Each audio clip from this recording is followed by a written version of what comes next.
إعادة النظر في هذه المدونة، بحيث صدر قبل لحظات بلاغ الديوان الملكي واللي تيقول وجه أمير المؤمنين صاحب الجلالة الملك محمد السادس رسالة للسيد رئيس الحكومة كتعلق بإعادة نظر دكتور، وتعطى واحد الأجل اللي هو 6 شهور. وطبعا كاين مجموعة ديال المتدخلين في هذه إعادة النظر. دكتور السلام عليكم. وعليكم السلام ورحمة الله تعالى وبركاته. نعم. فعلا هو دابا انا كنتكلم ومازال يعني البيان عاد وصل، بيان ديال الديوان الملكي. يعني طبعا الناس كلهم المغاربه حضروا وعاشوا اليوم المعاناه ديال الاسره المغربيه، المعاناه ديال المراه المغربيه المتزوجه، المعاناه ديال الاطفال، المعاناه ديال الازواج من مدونه الاسره.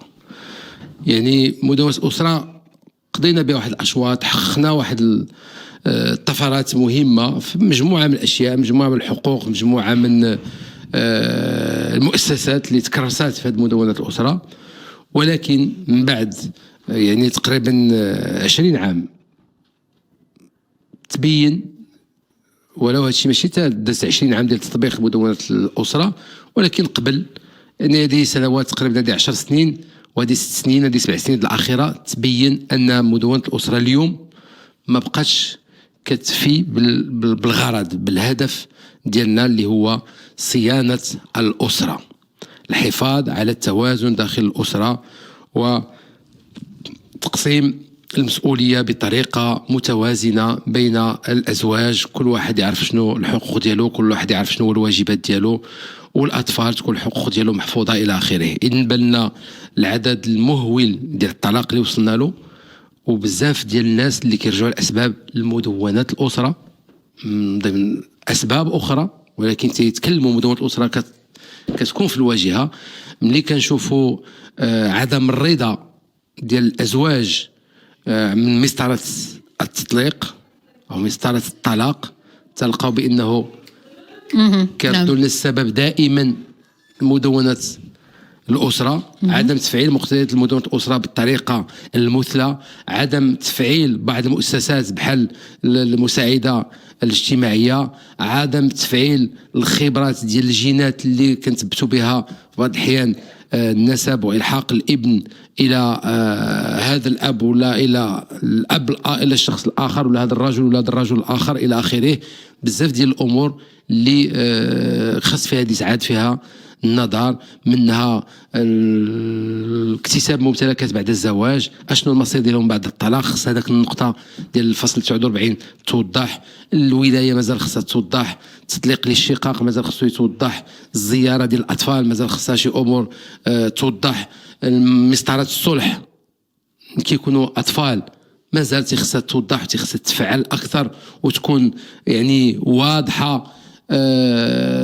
تحديد النفقات، تحديد المتعه، المساله ديال الرجوع للبيت الزوجيه اللي هي مسطره اصبحت عقيمه اليوم، يقصد منها فقط حرمان الزوجه من النفقه من تاريخ امتناعها على تنفيذ حكم الرجوع للبيت الزوجيه. بزاف ديال الامور اللي تخصها يتعاد فيها النظر، وخص التحيين ديال النصوص القانونيه بما تقتضيه مصلحه المجتمع اليوم. فعلى اثر هذه النتائج كلها اللي شفناها اليوم، ارتأى صاحب الجلاله انه جاء الوقت باش تكون هناك مراجعه ديال هذه المقتضيات. فاليوم صدر بيان ملكي من الديوان الملكي اللي كيتوجه به لرئيس الحكومه وتيطلب منه باش يشتغل على اقتراح جديد في تعديل مدونه الاسره. وطبعا تيخص بهذه المسؤوليه هذه رئيس الحكومه كمخاطب، ولكن بدوره هو غادي يضطر يشتغل مع وزاره العدل، رئاسه النيابه العامه، المجلس الاعلى للسلطه القضائيه، وزاره تضامن الاسره، وطبعا هناك المجتمع المدني والجمعيات المهنيه والجمعيات والهيئات المدنيه والمجتمعيه اللي غادي يشتغلوا. واعطاهم صاحب الجلاله اجل ديال 6 شهور باش يرفعوا له المقترحات اللي يمكن تصاغ من بعد على شكل تعديل تشكل نص قانوني اللي غادي نعدلوا به مدونة الأسرة. إذن هنا مرة أخرى كل شيء غادي يتجند باش نخرجوا بواحد النص قانوني اللي يكون ان شاء الله في المستوى اللي كيستجيب للحاجيات ديال المجتمع ديالنا والتغير اللي كيعرف المجتمع ديالنا، وفي نفس الوقت نحافظوا فيه على الهويه ديالنا ونحافظوا على المغربيه ديالنا وعلى التقاليد ديالنا وعلى الدين ديالنا. اذن هذا هو توازن التغير اللي كيعرف المجتمع لا على المستوى الوطني، وحنا منفتحين على مستوى ايضا الدولي، وعندنا المسائل الخاصة ديالنا بنا كمملكة مغربية كبلد مسلم فيه تركيبة غنية من أمازيغ من يهود من عرب، فتخص يكون نخلقوا توازن ونحافظوا على الهوية ديالنا، نخلقوا التوازن على المستوى الوطني والدولي، ولكن الهوية ديالنا ما تخرقش ما نتنازلوش عليها، لأنها هذيك هي باش كنتميزوا خصنا نحافظوا عليها.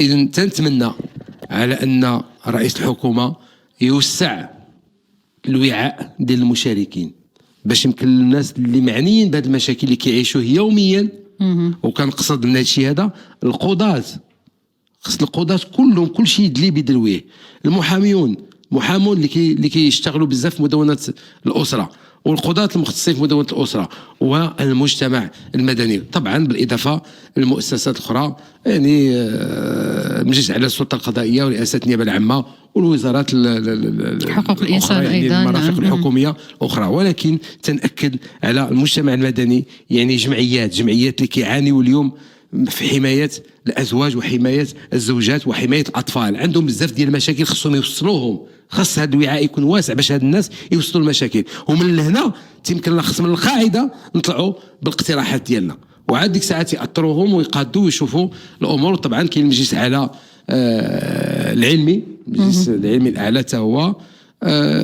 إذن هذا الخطأ اللي إذا ارتكب في الماضي خصو اليوم نتفاداوه، هو نهبطوا للقاعده ونجيبوا المشاكل اللي عاشها المجتمع المغربي من جراء مدونه الاسره كمقتضيات نظريه او كتفعيل، ونطلعوا ونصعدوا من القاعده ونطلعوا لراس الهرم باش تكون هناك مقترحات غنيه ومفيده وفعاله ان شاء الله. اذا